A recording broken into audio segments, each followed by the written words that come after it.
Welcome to Market Radar. We're not investment advisors, security analysts, or brokers. The following information is strictly for entertainment and educational purposes only. None of the information here is intended as a buy or sell recommendation. Hey everyone, it's April 3rd, 2022. My name is Artie. I'm here with Gamma. Let's get started. S&P 500 year to date down 4.64%. NASDAQ down 9.05%, Russell down 6.69%, Dow Jones down 4.21%. Not much change since last week. We've seen some downtrending in all of them over the last week, which is expected. Stocks go up, stocks go down. That's the way it works. But it's also especially expected in stagflation, which is what we're getting now. We've got a lowering system strength, slowly lowering since March 4th. March 4th, we had an 85% confidence in stagflation, and system strength this week is down to 70.9%. So we're seeing a bit of a shift. That's something that happens as regimes start shifting. The stagflation regime may not be as strong now as it was a month ago. We're seeing inflationary regime odds rising slowly, about 1% since last month. So we'll see. We'll talk about that today. Maybe we'll get a risk on. That's something that I don't think a lot of people are even expecting. We'll see. We'll dive into that today. Gamma, Okay. you want to take it away with Yep. the news? Yep. I'll take it to the calendar. So this week, again, what we do is we focus on the market moving indicators, which, if you're watching the video, is marked in red. For those listening, I will read off when they happen. So we have Monday, April 4th, nothing major. We have motor vehicle sales and factory orders. These are merit extra attention, but they are not considered market moving indicators. On Tuesday, April 5th, we have international trade in goods and services at 8:30 a.m. This is a market moving indicator. And then we have the ISM service index at 10 a.m. This is a extra attention event. On Wednesday, April 6th, we have two market moving indicators, the EIA Petroleum Status Report and the FOMC minutes. The EIA Petroleum Status Report is at 10:30 a.m.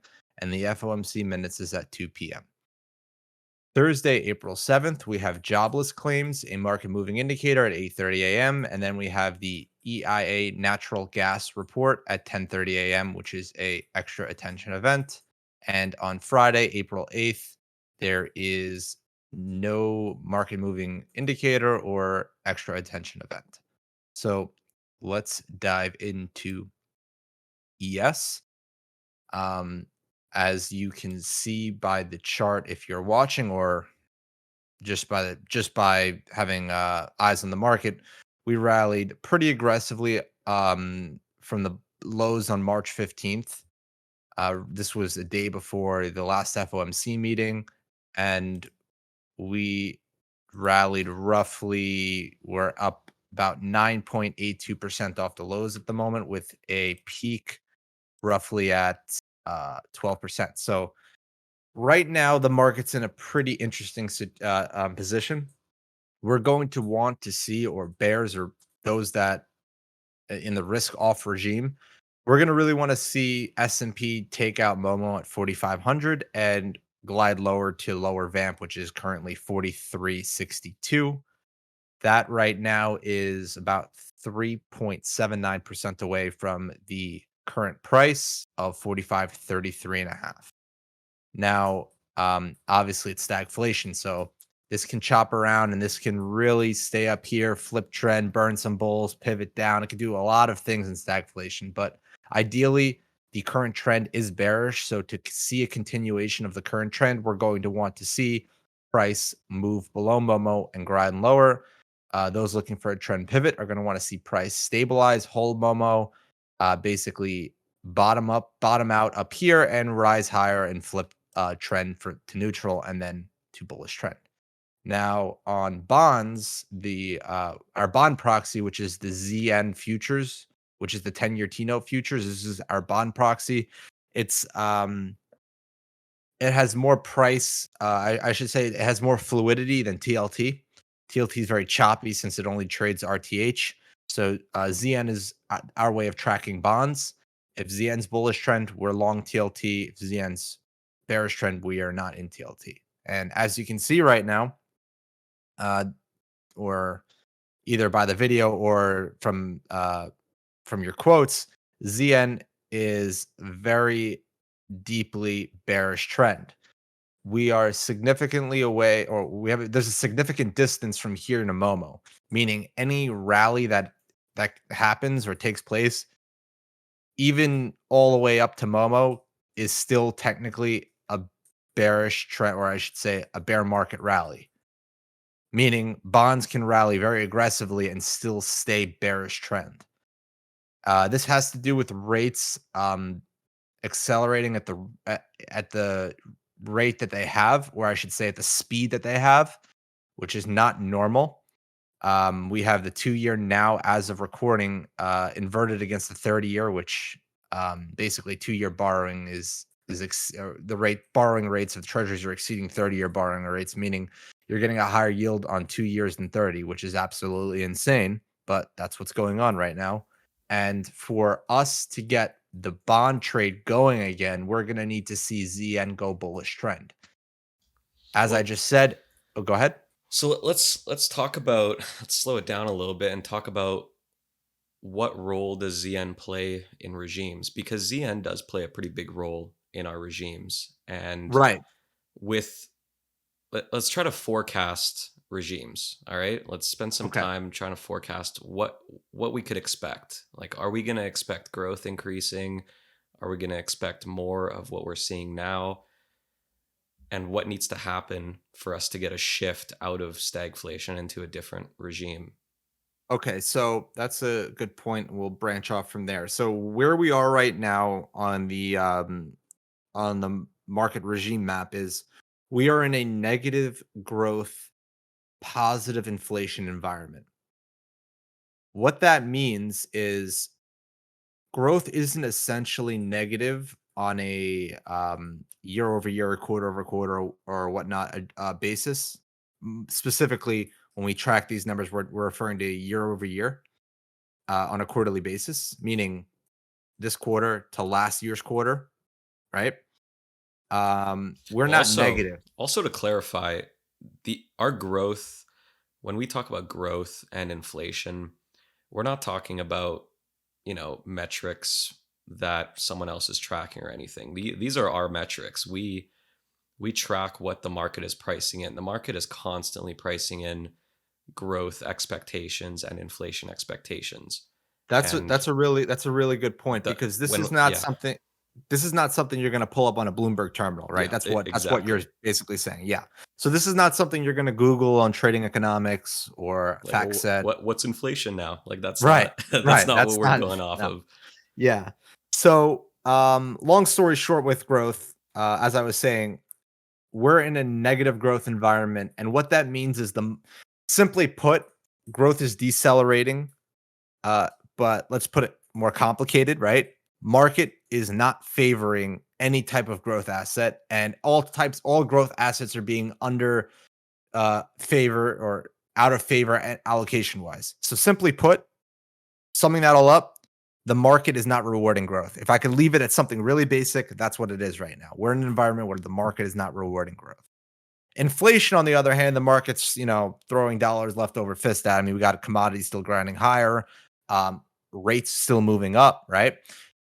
That's something that it has been persistent over the last 6 months. And really, for that to shift, you're gonna have one of two things happen. Either we're gonna have growth accelerate, or we're gonna have inflation decelerate. That's all you need. You need one of those two things to happen, and you will have a regime shift. Now, I guess, Artie, this is where we're going to go into the probability of the next regime, right? So We're in stagflation, and simply put, stagflation is the peak of the economic cycle. It's basically when if you think of the economic cycle as a sine curve, where you have the peaks and the troughs being recessions, the peaks being expansions. We sum it up to stagflation is the top of the roller coaster. When you're on a roller coaster and you go to the top and you hit the top and you start to feel the momentum from you being pulled up to you falling down, that pivot is stagflation. What comes next is usually deflation, and that's when you're, halfway down the peak and you're ripping towards the earth. That's deflation. So we're at the point right now where we can do one of two things. We can have a shallow drop, right? Kind of like a wave where it's not aggressive, so it's a light deflation, or we just go straight to earth, which is going to be a very aggressive deflation pivot. Now, what we're trying to figure out right now is, does the roller coaster make a stop at the top and sit there for a few minutes and scare the shit out of everyone, or does it just fall off and keep going down? You know Yeah, what I mean? that's Like, does it that's a great way to put it. right? Does it sit there and because you know what the thing about a roller coaster is, right? You go on a roller coaster and it stops, everyone's like, "What the fuck?" Because you don't know when it's going to go back on. There's no like green light, yellow. There's no yellow light, green light, go. That just boom, and you're at the top of the roller coaster. So all it has to do is just drop. So now you're looking at the ground, right? And you're like, "Oh shit, or when are we going to go?" And all of a sudden, just boom. That's where we are right now in the cycle. Yeah. We're literally waiting, and that drop that I'm talking about is inflation slowing. Growth is already down, right? So that drop is inflation getting smoked. That is when the roller coaster goes towards earth. Is when inflation getting basically peaking. Now, what are we looking at for that to happen? We're looking at interest rates. So I'll pull up the 10-year, right? While we're here. So while we're on the topic, the 10-year is at almost 2.5 right now. It can go a lot higher than 2.5. A lot of people say like, "Oh no, the Federal Reserve, they're this whole thing the media is playing right now is the market or federal funds futures are already pricing in rate cuts in 2023, meaning they have the Federal Reserve figured out to a bell curve where they're going to hike and then cut." As crazy as that sounds. Well, so what does that mean in layman's terms? What that means is literally the market is telling you the market by Fed funds futures is telling you that if we go to the current one, the next meeting, by the next meeting they're expecting pretty much almost two rate hikes. Pretty much two rate hikes this next meeting. The next Fed meeting, I think it's in May, is going to be a two rate hike meeting. But if we take the Fed funds futures and we go out to 2023, they're already cutting. They're lower than where they are.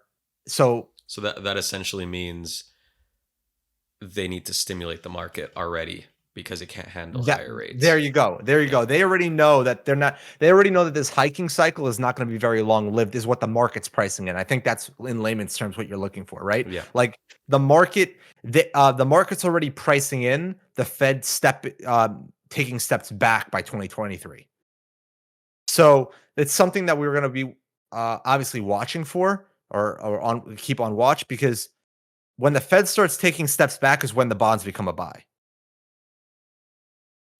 So let's take a quick look at the difference between the 10-year and the federal funds rate. And this is something that's real simple. Those listening that can't see the chart, really simple. It's the 10-year treasury less the effective federal funds rate, which is roughly 33 basis. It's one rate hike of 25 basis points they did, but it's the actual rate is 33 basis points right now. Okay?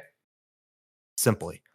10-year minus effective federal funds rate, you're left with the difference of 202 basis points.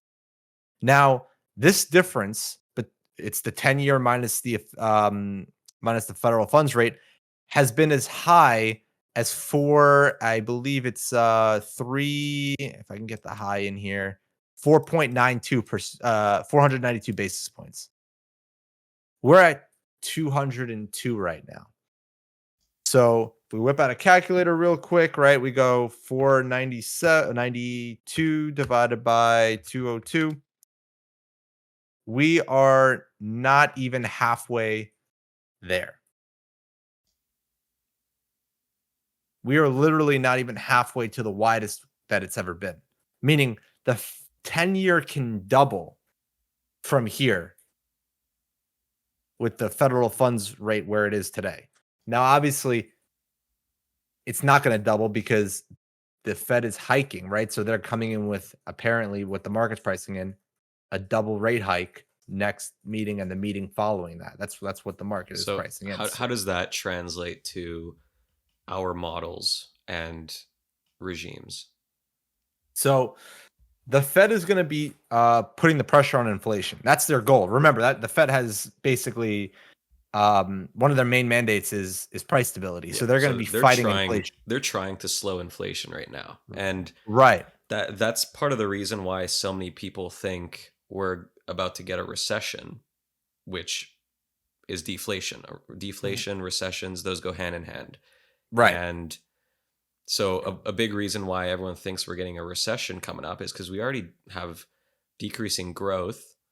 The only thing keeping us up right now is increasing inflation, which Right. that's stagflation. Now, if the Fed is working to decrease inflation, we're going to have decrease in inflation and a decrease in growth, which is deflation. Right. So let's take the roller coaster analogy, right? We're at the peak and the roller coaster stopped and we're looking down. Now imagine you have the Federal Reserve, the king of all kings, pulling that roller coaster down. So imagine you have like, I guess the equivalent would be like an army of gorillas on the bottom ripping a cable, pulling you down. That's what the Federal Reserve is doing to inflation. They're basically pulling inflation down, which is if they're successful in fighting inflation, will rip the they'll basically induce a recession, which is what the yield curve is showing you across the durations as they pretty much almost all of them are inverting. They're telling you that the Federal Reserve is because the Federal Reserve has control over the short end of the curve.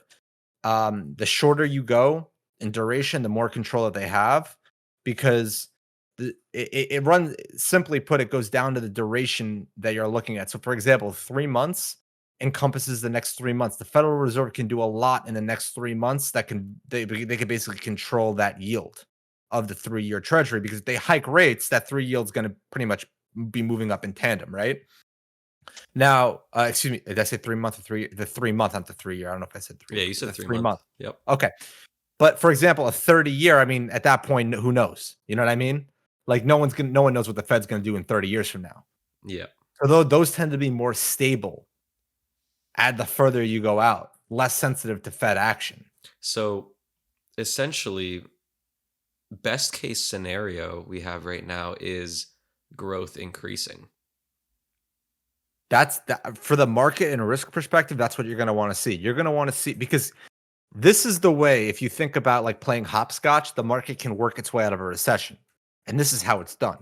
You have a growth accelerating, which we're currently in stagflation. It brings us up to an inflation, right? So where you have growth and inflation accelerating, and then inflation decelerates, but then you're left in expansion, which is great for risk assets as a risk on regime. Yeah. But So the odds are kind of against you they are. in that They are. case. Because that's like saying this. That's like saying you're on the roller coaster and you hit the top and it loses power and there's these roller coasters can roll back, right? You're basically looking for a rollback Yeah.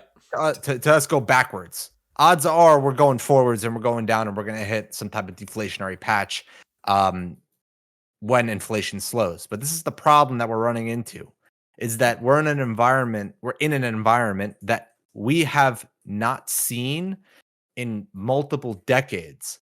So asset managers and or I should say risk management professionals don't know what they're doing because they have not seen this environment. It's not so there used to be the typical investment strategy is a 60-40 portfolio. And when your risk or when you're, I should say, when when the position balancing is hits a certain point, you rebalance. Okay, so like there's it's what they call a drift, right? That when you look at portfolio management, it's basically called the drift. So if the drift hits a certain point, the portfolio gets rebalanced. Now there's a setting to what drift parameter you want, and then after what that parameter is hit, at what period you want the rebalance to happen. Do you want it to happen instantly, at the end of the month, the end of the week, at the end of the quarter, at the end of the year? Really, it's so customizable, but the whole point is that risk managers are set on saying that when stocks are getting slaughtered, my bonds are protecting me. When bonds are getting slaughtered, my stocks are protecting the portfolio or balancing each other out. What you saw earlier this month was a double-edged whammy. Both bonds and stocks got smoked because there is no real protection in stagflation, because um, realistically, the market is, like what we said earlier, the all-knowing, right? So like we don't look at some reported indicator. Number one, we said this multiple times. The reported indicators are a lag. The definition of a recession is 2 quarters of declining or negative GDP growth. Okay, that is 6 months, meaning you don't know a recession is happening for 6 months. Yeah, it's way too late at that point if you're trying to make money off the Yeah. market. Like you missed the move at that point. I promise you, the market knows within about a month of that 6 months what's going on. Yeah, The exactly. market front run, which is why we are sitting in a different position. Which, you could hit us with textbook stats of like recessions or labor market information, lending information, housing information, industrial output. You could do all this stuff, but at the end of the day, it's all pillow. It's like fluff talk. It's pillow. It's investment banker pillow talk, because At, it doesn't mean shit. at the end of the day, the market is it. You know, Right. market is all Right. knowing. Yeah. Funny thing. So I shit you not. Look at our models. Look at our regime chart, historical regime chart. The market predicted COVID essentially. Yeah. The market predicted the 2015 sell off. The flash crash. Yeah, Yeah. the flash crash. Like Mhm. if you know how to read the market, which our models, that's essentially what they do. They read what the market is telling us. There were assets that were pricing things in days or even weeks before the major move in the S&P. Right. And I think another important point to make is the bond market knew something was going to happen. Didn't know COVID was going to happen. I don't know. I'm not a conspiracy theory, but I can tell you by just looking at this right here, the bond market knew some shit was about to go down. Yeah, I mean, exactly. the bond market hit or TLT. I believe it made an all time high in August of 2019. Like, did the bond market know COVID was coming?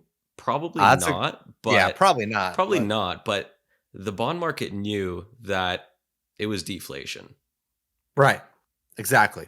And that's when money, when you want to talk about bonds and making money in bonds, that's when you make a killing. Is when Yeah, you know, what was it, like, like a 94% move in like a couple of months? yeah, that's leverage TMF, right? Yeah, TMF. Yeah. Yeah, I don't know. TLT was probably like what, 30% or something along the lines of that. Yeah.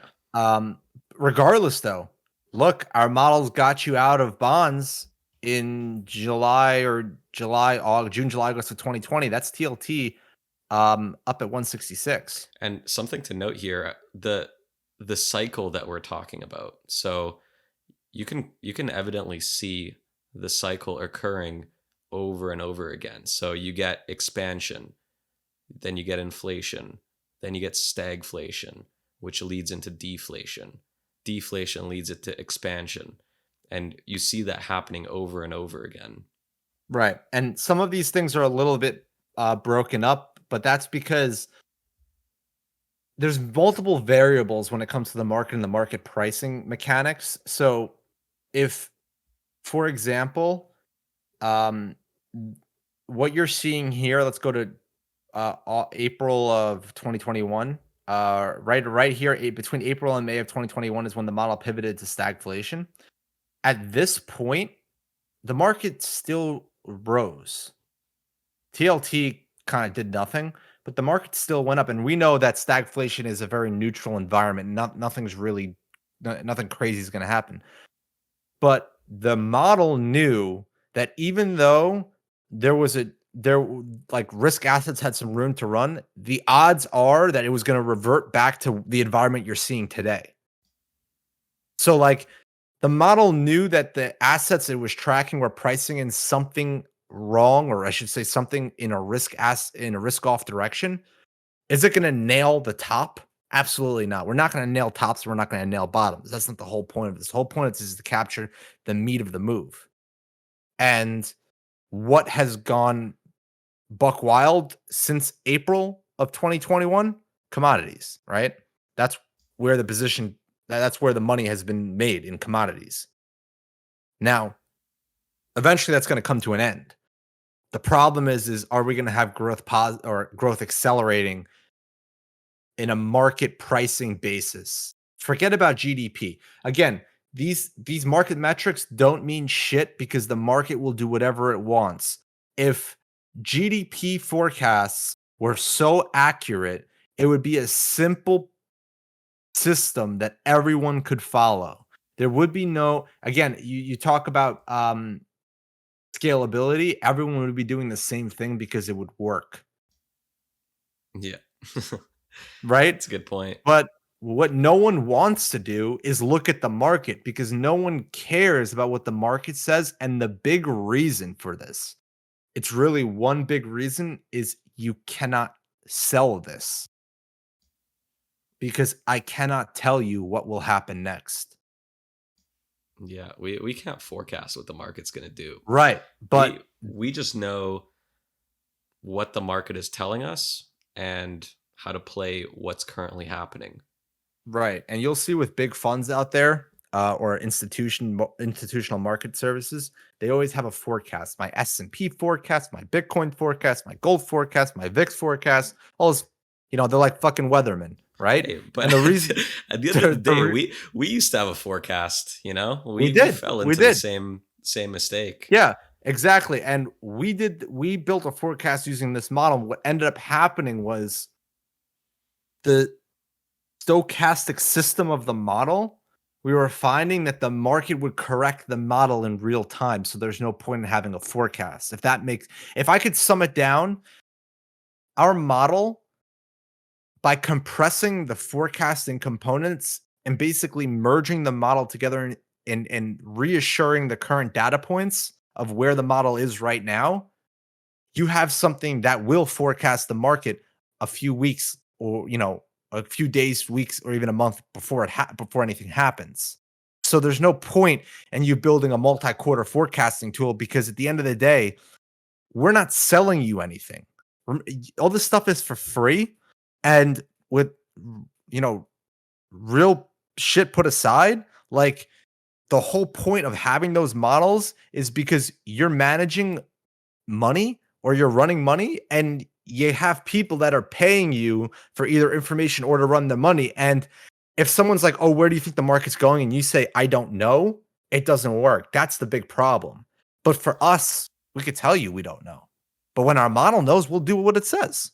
It's that simple, Yeah, right? Less exactly. stress, right? So we'll go back to ES real quick. We'll just ES is sitting at 45.37 right now. It's above Momo.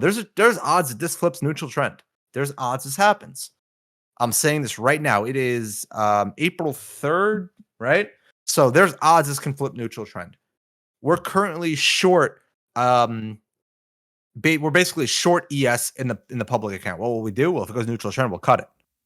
You know what I mean? We're very lightly short. As Yeah, we've we're been like saying, I'll say that. Yeah, you're right. We're lightly stagflation short. stagflation fucks bulls and bears. So Right. cash is king in stagflation. As boring as that is, we don't take risk when risk odds of paying off are not there. And that's Right. essentially where we are now.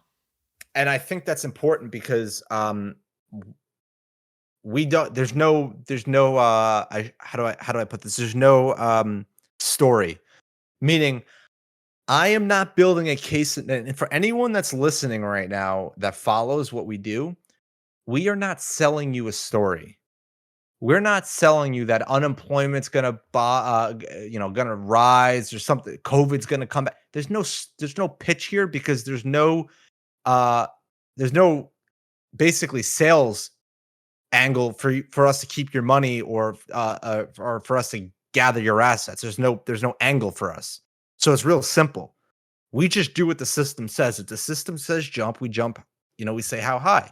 Now, if the system says ES is neutral trend, we're going to cut the positions. We're not going to blink twice. Who gives a shit? At the end of the day, like you said, Artie, this is light positioning. This is not a big deal.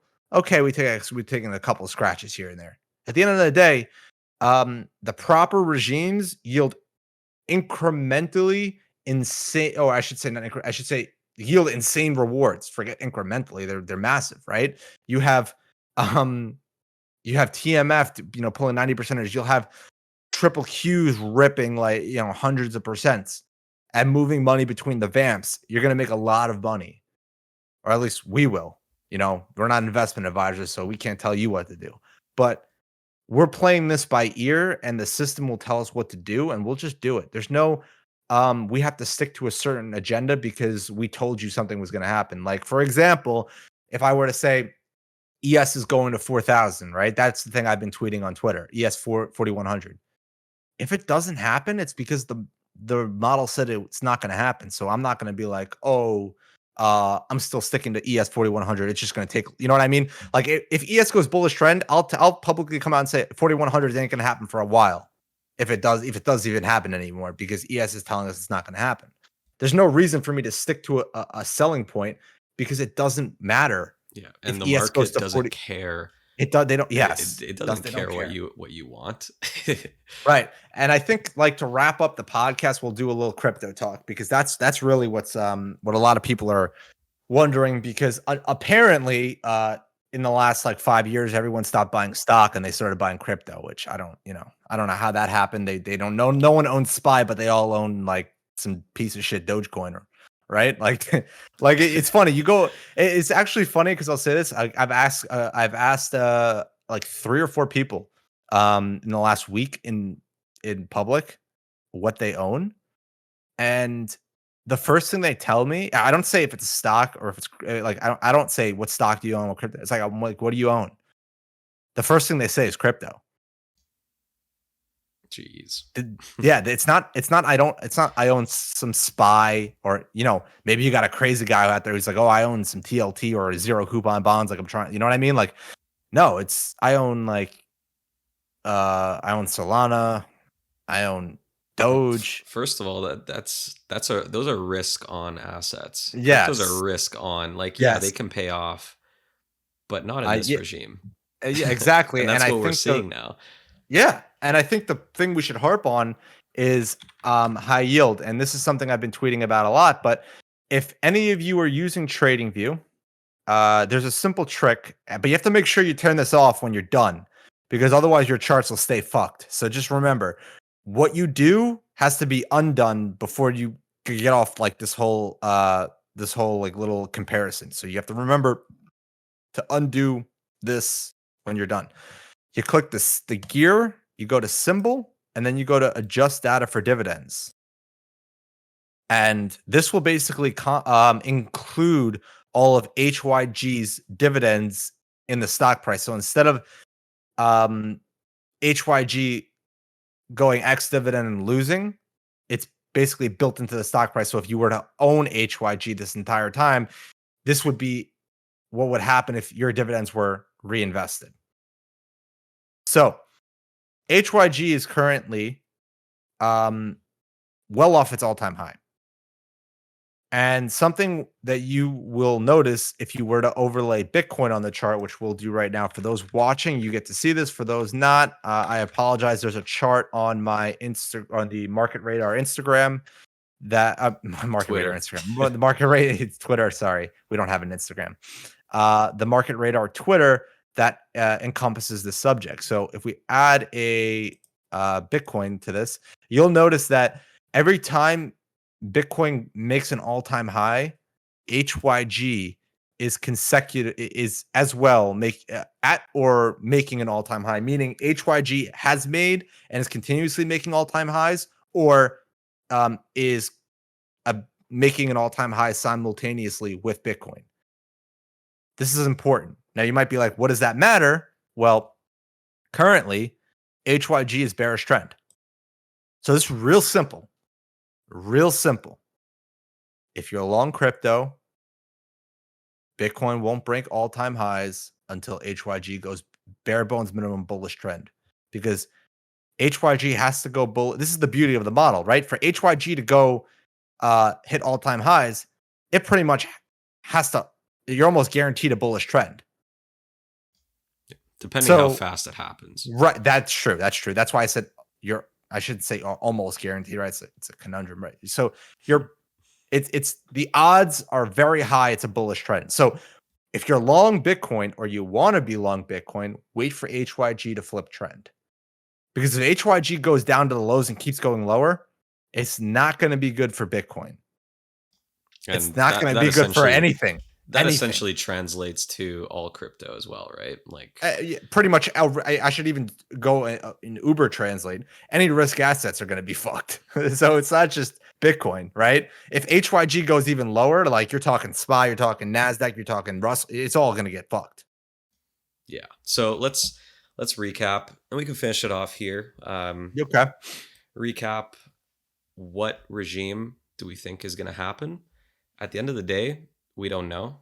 We listen to what the market tells us, but odds are high based off of the way the economic cycle works. Odds are high we get deflation. Growth would have to increase for us to get anything risk on. So, end of the day, that's where we stand right now. That's where the market stands right now. And we are at the top of the roller coaster, teetering. We'll see how deep we fall. And which way we fall. Maybe we go all the way backwards and we go right to inflation. And then remember, going backwards is inflation, expansion. Going forwards is deflation. Yep. So if real simply put, let's see, do I have a chart up here? Okay, so if this is let's see if we can zoom in. If this is the regime for those watching, we are here, stagflation. Next up is deflation, but we can also fall back. And if we fall back, it's going to be inflation, expansion. Very rarely do you do cross. You basically you go from like stagflation to expansion, or from inflation to deflation. Yeah, because a lot of shit has to go south. Like you got to get polar opposites, essentially. Yeah, and it's like going on the roller coaster, right? It's like you're going to inflation, then you're going. Let's just imagine you're on the ground and you start lifting off, which is expansion. Then you're going to inflation, and then there's no peak. You just somehow end up going vertically towards the ground. Yeah, which does happen. It does happen. It does happen. It's like you almost teleport through stagflation, but that's because the market is so aggressively pricing in what's coming that it's like fuck stagflation. Like we're already ahead of that. We know that's happening. What's next? Yeah, that's really our market our market models are telling you what is happening, what's likely to happen next. So if you skip, like if you go, like for example here, we had this deflationary patch in 2017. From expansion, from inflation to deflation back to inflation. This was like the market started freaking out. Something happened here. If we go back, we could probably figure out what exactly went down. Either it was rates or something happened where the market started freaking out for a couple of weeks and then went back to normal. So those are like the blips. Now sometimes those blips last and they become something more systematic and or I should say problematic. If it's from risk on to risk off, but this obviously was a blip. This is something that like your deep inflation. Whenever you see a blip like that, it's something you have to pay attention to and be like, okay, stay on your heels. This might be a fake out. Yeah. And I think that's a good place to end it. Yeah, I think that's a good place to wrap it up. If you want to see what we talked about more in depth, You can go to our website at www.market-radar.com. It is all this stuff is free to use. The only thing that we charge for it is the TradingView DDAP indicator, and we charge $10 a month. Um, you obviously don't have to pay that to see what we're talking about. Our market regime models, or I should say, from our bird's eye view of everything, is free and accessible 24/7 at the website. Thank you so much for listening and have a great week. And let's make some money.